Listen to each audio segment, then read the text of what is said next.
Welcome friends. अब हम formulas में फॉर्मूला ऑडिटिंग क्या होता है वो देखते हैं। यहाँ पे ट्रेस प्रेसिडेंस है, ट्रेस डिपेंडेंस है, ठीक है।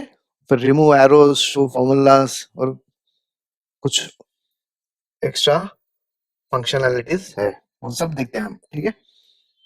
लेट अस से कि ये हमने कुछ वैल्यूज डालने हैं 16, 27, 33, 47, ठीक है, 13, 38 और 69 ऐसे हमने डाला है। और मैं यहाँ पे इन सब का फंक्शन एक समेशन करता हूँ। सम ऑफ पहले बार मैं क्या करता हूँ, ये पूरा रेंज लेता हूँ, ठीक है, और मैं ऐसे आउटपुट नहीं बराबर आ गया, सम 243 आ गया। अभी इसका मैं ट्रेस प्रेसिडेंस करता हूँ। तो इसमें क्या बोलता है ट्रेस प्रेसिडेंस में, it shows the arrows that indicate which cells affect the value of the currently selected cell.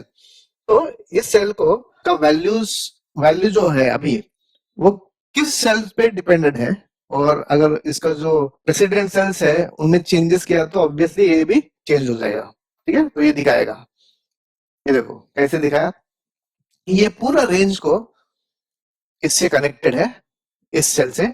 So there is a function which is placed here इस सेल में J12 में, जो ये पूरा जो रेंज है इनको एक फंक्शनैलिटी में यूज कर रहा है, ठीक है। रिमूव एरर्स कर देता हूं मैं, ठीक है। अभी फिल्टर से मैंने इज इक्वल टू सम बोल के ब्रैकेट में एक ये लिया, फिर ये लिया, फिर ये लिया, ऐसे सब मैंने मैन्युअली सेलेक्ट किए हैं, ठीक है, और ब्रैकेट क्लोज कर दिया। अभी कैसे सेम सेम वैल्यू है, कुछ फर्क तो नहीं है, लेकिन इस बार हमने जो सेल के सिलेक्शन है, रेंज है, वो पूरा ऐसे रेंज में नहीं लिया, कंटिन्यूस रेंज जो होता है वैसे कुछ नहीं किया हमने, इंडिविजुअली लिए। तो हम कौन सा भी सेलेक्ट कर सकते थे, ऐसे कुछ नहीं कि एक ही लाइन में हो, कहीं पे भी हो तो भी आप वो वैल्यू पिक कर सकते हैं ऐसे। तो अभी इसमें हम देखते हैं कि ट्रेस प्रेसिडेंस, तभी आपको पता चल जाएगा कि पहली दफा जहाँ पे हमने रेंज लिया था तो एक ही एरो था, सजेस्टिंग कि एक रेंज का कनेक्शन है इस सेल फंक्शन से। लेकिन अभी ये पूरे ऐसे एरोस दिखा रहे हैं, suggesting that all the cells are connected and used separately in this function over here, बराबर। अभी मैं इधर जाता हूँ, लेटर से मैंने यहाँ पे कुछ तो एक वैल्यू लिख के रखा है, ठीक है, और मैं फाइंड आउट करना चाहता हूँ कि 33 का डिपेंडेंसी कहाँ पे है। तो मैं ऐसे क्लिक करता हूँ तो ये बोल देगा कि यहाँ पे है, ठीक है। अगर 38 को देखते हैं डिपेंडेंस कहाँ पे, यहाँ पे ऐसे। तो वो बोल रहा है कि इस सेल से उसको कनेक्टेड है। तो आपको पता चल जाएगा कि अगर एक सेल का कनेक्शन है या डिपेंडेंसी से या प्रेसिडेंट से, तो सेल को हाथ लगाना नहीं चाहिए, उड़ाना नहीं चाहिए, पहले तो it should be deleted. Next thing is, अगर वो फंक्शन को एडिट करना है तो प्रॉपरली एडिट करे, वैल्यूज एडिट करना है तो प्रॉपरली वैल्यूज एडिट करें, ठीक है। ये समझ के कि इसके रेफरेंसेस है और कनेक्शंस एस्टैब्लिश्ड है। एक बढ़िया ऑडिटिंग का फॉर्मूला ऑडिटिंग का ये सेक्शन है, ठीक है। अब नेक्स्ट देखते हैं शो फॉर्मूलाज। ये शो फॉर्मूलाज क्या करता है, कंट्रोल और टिक है, it displays the formula in each cell instead of resulting value. अगर आपको सिर्फ फॉर्मूलाज दिखने हैं तो वो आप फाइंड आउट कर सकते हैं कि आपकी शीट में कौन से हैं।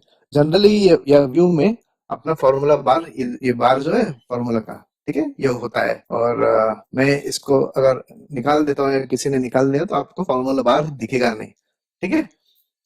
और फार्मूला बार अगर ऑन हो तो आप कहीं पे भी जाएंगे तो उसका फार्मूला यहाँ पे दिख जाएगा। लेकिन फॉर्मूलास में एक शो फॉर्मूलास का एक फंक्शन है, यहाँ पे क्लिक करेंगे आप तो ऑटोमेटिकली हर जगह पे जहाँ पे कुछ फॉर्मूलास इंसर्टेड है तो सब फॉर्मूलास आपको यहाँ पे दिख जाएंगे। देखो इधर पूरा फॉर्मूला है, यहाँ पे पूरा फॉर्मूला है। आप कहीं पे भी जाइए, अगर कोई फॉर्मूलास हो तो दिख जाएंगे सब टोटल में फॉर्मूलास, ये देखो ऐसे, ठीक है। तो यहाँ से पता चल जाएगा कि आपकी शीट में कौन से फॉर्मूलाज है, तो वो फॉर्मूलाज ही दिखेंगे, उसका वैल्यू नहीं दिखेगा, ठीक है, ऐसे। अभी तो सिर्फ वैल्यू दिखता है, ठीक है। ट्रेस अब हम देखते हैं फॉर्मूला ऑडिटिंग क्या होता है। ट्रेस प्रेसिडेंस, ट्रेस डिपेंडेंस, रो एरोस, ये तो हमने देख लिया है। शो फॉर्मूलाज भी देख लिया है। अभी एरर चेकिंग, एवेल्यूएट फॉर्मूला और वॉच विंडो ये देख लेते हैं। फॉर्मूलास में एरर चेकिंग, ठीक है। यहाँ पे एक छोटा सा टेबल बनाए जो सीरियल नंबर के अनुसार कुछ प्रोडक्ट्स लिस्टेड है और उनका सेल प्राइस ऐसे लिस्टेड है, ठीक है। और फिर मैंने प्रॉफिट यहाँ पे एक कॉस्ट कॉस्ट पर सेल कितना हुआ ये यहाँ पे वैल्यू लिखा है, ठीक है। अभी प्रॉफिट है, कैलकुलेशन कैसे किया इसका, E15 यानी ये जो टोटल है सम है डिवाइडेड बाय 55, यानी मैंने फेरी मारे कितने क्लाइंट्स को मिले हैं, ठीक है। तो उस हिसाब से कॉस्ट कितना हो वो मैं डिवाइड कर लेता हूँ। डिवाइड करके मुझे यहाँ पे H9, ये H9 वैल्यू है, एक प्रॉफिट निकाल रहा हूँ, ठीक है। एक आर्बिट्ररी कैलकुलेशन है, तब सब बराबर है। 4.1 मेरा प्रॉफिट है। अगर मैं भूल के यहाँ पे मैं जीरो कर देता हूँ, ठीक है, जीरो कर देता हूँ तो क्या हो गया, यहाँ पे एरर हो गया, हैश डिवाइडेड बाय जीरो। तो ये जीरो से तो कभी डिवीजन होता नहीं, कुछ एरर हो गया है यहाँ पे, ठीक है। तो ये एरर का देखने के लिए मैं एरर चेकिंग कर सकता हूँ। Check for common errors that occur when using formulas. तो कॉमन एरर्स में जाते हैं तो ये यहाँ पे मेंशन कर रहा है कि error in cell H13 H और 13 यहाँ पे एरर है, मार्क करके रखा है उसने। हेल्प ऑन दिस एरर है, आप जाके हेल्प देख सकते हैं। डिवाइडेड बाय जीरो एरर, कोई भी वैल्यू को डिवाइडेड बाय जीरो नहीं कर सकते, ठीक है, वो एरर हो जाता है। फॉर्मूला और function used is dividing by zero और एम्प्टी सेल से भी डिवाइड किया तो भी एरर हो जाएगा, ठीक है। यानी जीरो है या जीरो भी निकाल दिया तो भी एरर हो जाएगा। एक तो हम इग्नोर कर सकते हैं कि भाई हमारा कैलकुलेशन बराबर है, ये कुछ एरर नहीं है, तो देन यू मूव अहेड। अगर एरर है तो आप एडिट इन फॉर्मूला बार ऐसे कर सकते हैं। तो यहाँ पे आप एडिट कर सकते हैं कि भाई H9 कोई लाल में इसमें निशान भी क्या है कि इशू है और आपको ये चेंज करना है, इसमें पॉजिटिव नंबर डालना है, ठीक है। ऐसे रिज्यूम भी कर सकते हैं। प्रीवियस और नेक्स्ट अगर अलग अलग एरर्स रहेंगे एक एक शीट में आपका, तो आप इसको देख सकते हैं, ट्रैवल कर सकते हैं और मैनेज कर सकते हैं। ये फॉर्मूलास में जो है यहाँ पे एरर हैंडलिंग है, एरर चेकिंग जो है, एनेबल बैकग्राउंड एरर चेकिंग और indicate errors using this colour green, इसलिए यहाँ पे ग्रीन कलर का ये दिखाया है। एरर चेकिंग रूल्स है, ये सब सेलेक्ट करके रखे हैं। Formulas referring to empty cells, इसको हमने चेक करके रखा नहीं है, ठीक है। तो आप ये ऑप्शंस क्या है इसका इंफॉर्मेशन भी जान सकते हैं। ये एक्सक्लेमेशन मार्क है, इस चीज का इंफॉर्मेशन भी दिया होगा, वो आप चेक कर सकते हैं, ठीक है।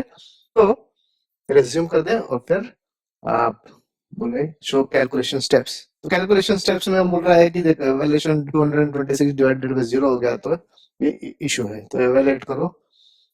To show the result of underline expression click evaluate, most recent result appears italicised. तो ये पूरा जो है इवेल्युएट किया है और ये रॉन्ग है, ठीक है। ऐसे एरर चेकिंग का हम यूज कर सकते हैं। इवेल्युएट फॉर्मूला देखो ट्रेस एरर है, ऐसे तो ये ट्रेस कर देगा ये बराबर इधर से इधर, ये यूज करके ये इधर का आउटपुट है। एरो देखो यहाँ से आ रहा है, यहाँ से आ रहा है और इधर यहाँ पे कुछ तो प्रॉब्लम हो गया, तो आराम से आप वो एरर को ट्रेस करके निकाल सकते हैं। अभी लास्ट वाला है इवेल्युएट फॉर्मूला है। अगर आपको ऐसे यहाँ पे जहाँ पे फॉर्मूला इंसर्टेड है उस सेल पे जाके आप सिलेक्शन करते हो, फिर एवेल्युएट फॉर्मूला बोलते हैं, तो ये एवेल्युएट कर सकता है आपके लिए कि इस 15/H9 का जो ये डिवीजन है, आप इसको एवेल्युएट करें तो 226 डिवाइडेड बाय, पहले तो 226 आया, फिर डिवाइडेड बाय H9, तो H9 जीरो है, तो 226 बाय जीरो, ऐसे स्टेप्स हुए और मैं एवेल्युएट कर रहा हूँ तो मुझे दिख रहा है कि डिवीजन बाय जीरो का एरर है, ठीक है। तो इस हिसाब से आप एवेल्युएशन करके hello hello step by step, first step last step जा सकते हो और आप एवेल्युएट कर सकते हैं कि आपका फॉर्मूला में क्या इश्यूज है, ठीक है। नेक्स्ट है वॉच विंडो, ठीक है। वॉच विंडो क्या है? Watch window basically adds cells to the watch window list to keep an eye on their values as you update other parts of the sheet. The watch window stays on top so you can watch these cells even when you are working on other sheets. तो मैं ऐसे कर सकता हूँ कि ये selection करके ऐसे मैं इनको वॉच विंडो में रखता हूँ, ऐड वॉच, ठीक है। तो सिर्फ ये क्या बताता है, ये बुक में ये शीट है और सेमेस्टर 3 में ये सेल है, इसका वैल्यू नेम है, ठीक है, इसका कॉलम वन है, रोल नंबर है। कहीं पे फॉर्मूलाज यूज किया हो तो फॉर्मूलाज भी मेंशन्ड है, ये सब। अगर मैं यहाँ पे कुछ चेंज करता हूँ, फॉर एग्जांपल 18, तो ये यहाँ पे क्या हो गया है, ठीक है। ये कंप्लीट वॉच रखता है इस पे, तो अगर हम कहीं पे भी काम भी कर रहे हैं, कुछ यहाँ पे चेंजेस कर रहे हैं, ठीक है, 31 यहाँ पे चेंज कर रहे हैं, कुछ भी कर रहे हैं, तो इधर तो चेंजेस हो रहे हैं, लेकिन हम यहाँ पे ये वॉच रख ही रहे हैं, ठीक है। यानी ये सेल जो सिलेक्टेड है, इन पे हम वॉच रख रहे हैं, बस। कुछ बड़ी फंक्शनैलिटी नहीं है, लेकिन ये छोटा फंक्शनैलिटी है, आप यूज करके देखिए। अब हम लास्ट सेक्शन देखते हैं फॉर्मूलास में, कैलकुलेशन, ठीक है। उसमें कैलकुलेशन ऑप्शन है, कैलकुलेट नाउ है और कैलकुलेट शीट है। तो ये क्या है? लेट अस से कि ये टेबल है यहाँ पे, और इस टेबल को मैंने मैन्युअल कर दिया, ऑटोमेटिक नहीं है, ठीक है। तो अभी मैन्युअल कर दिया, तो मैंने अगर कोई चेंजेस किया यहाँ पे 14 किया, तो आप देखेंगे कि ये परसेंटेज टोटल या एवरेज कोई कुछ भी चेंज नहीं हो रहा है, ठीक है। 15 का 17 कर दिया, ऐसे। आपको लगा कि ये मार्क्स थोड़े से गलत हो गए, डेटा एंट्री ऑपरेटर ने गलत एंट्री की है, तो आप कैलकुलेशन नहीं कर रहे, सिर्फ आप वैल्यूज डाल रहे, पहले डाल के रख रहे हैं, ठीक है। अभी किसी ने अगर ये मैनुअल किया है, तो आपको कैलकुलेशन तो होगा नहीं, तो एक तो आप फिर से ऑटोमेटिक कर सकते हैं कैलकुलेट करने के लिए, या फिर आप कैलकुलेट नहीं बोलेंगे तो ऑटोमेटिकली ये सब चीजें कैलकुलेट होके नॉर्मल करेक्ट वैल्यूज इंसर्ट हो जाएगा। सिमिलरली कैलकुलेट शीट करते हैं, तो भी ये पूरा शीट में जो भी कैलकुलेशन है पूरे करके छोड़ देगा, ठीक है। एक स्मॉल यूटिलिटी है आपके लिए अवेलेबल। Okay, thank you.